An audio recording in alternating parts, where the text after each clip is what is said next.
नमस्कार, news for nation देख रहे हैं आप। आपके साथ मैं हूं ऋचा शर्मा। बिहार में बेकाबू होते कोरोना वायरस पर लगाम लगाने के लिए एक बार फिर से लॉकडाउन लगा दिया गया।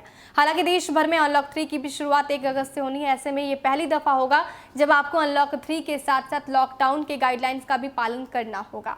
इस बीच गाइडलाइन जारी कर दी गई है। कौन कौन सी चीज़ों में छूट दी गई है, कहाँ पर पाबंदियां नहीं है, क्या कुछ नए गाइडलाइंस के अनुसार कहा गया है, वो एक एक करके आसान भाषा में आपको समझाते हैं। राज्य सरकार ने कोरोना के संक्रमण पर अंकुश लगाने के लिए लॉकडाउन की अवधि बढ़ा दी है। इस मामले को लेकर राज्य सरकार के आला अधिकारियों के साथ मुख्य सचिव की हुई बैठक में स्थिति की समीक्षा के बाद इसका फैसला लिया गया है। लॉकडाउन की अवधि को 1 अगस्त से बढ़ाकर अगले 16 अगस्त के लिए प्रभावी कर दिया गया है। लॉकडाउन पहले की तरह ही होगा, लेकिन इसमें कुछ रियायती भी दी गई है। सरकारी दफ्तरों को 50% कर्मचारियों के साथ खोलने के आदेश दिए गए हैं।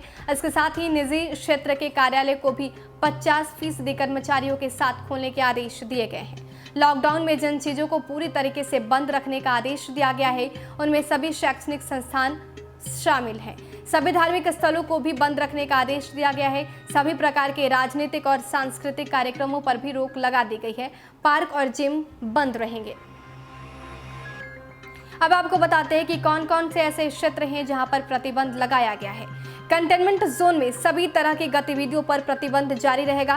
राज्य सरकार और भारत सरकार के कार्यकलाप, अर्ध सरकारी कार्यालय और सार्वजनिक निगमों के कार्यालयों में 50% कर्मचारियों के साथ काम होगा। निजी कार्यालयों में ऐसा ही प्रावधान रहेगा। केवल बिजली, पानी, स्वास्थ्य, सिंचाई, खाद्य वितरण, कृषि और पशुपालन विभागों को इसमें छूट दी गई है।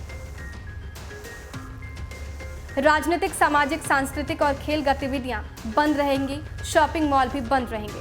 अब आपको बताते हैं कि ऐसी कौन कौन सी चीजें हैं जहां पर छूट दी गई है। सभी अस्पताल और स्वास्थ्य सेवाओं से जुड़े लोगों को कार्यों को छूट दी गई है। अनाज, दूध, मांस, मछली, फल, सब्जी आदि की दुकानें खुली रहेंगी। जिला प्रशासन दुकानों और बाजार का समय भी तय करेगा। बैंक और एटीएम भी खुले रहेंगे। होटल, रेस्टोरेंट और ढाबे ये सब खुले रहेंगे, लेकिन केवल होम डिलीवरी ही कर पाएंगे। रेल और हवाई सफर की अनुमति रहेगी। ऑटो रिक्शा पूरे राज्य में चलेंगे। निजी वाहन चलेंगे। जरूरी सेवाओं के लिए गाड़ियों का संचालन किया जा सकता है। सेना, केंद्रीय सुरक्षा बल, कोषागार, सार्वजनिक उपयोगिता यानी कि पेट्रोल, डीजल, एलपीजी, आपदा प्रबंधन, ऊर्जा क्षेत्र, डाकघर, बैंक, एटीएम और मौसम विभाग जैसी चेतावनी देने वाली एजेंसियां लॉकडाउन से मुक्त रहेंगी। कृषि कार्य में भी छूट दी गई है। कृषि संबंधित दुकानें को खोलने की छूट है। वहीं सभी शैक्षणिक प्रशिक्षक, शोध, कोचिंग संस्थानें बंद रहेंगी। ऑनलाइन और डिस्टेंस एजुकेशन के लिए अनुमति दी गई है।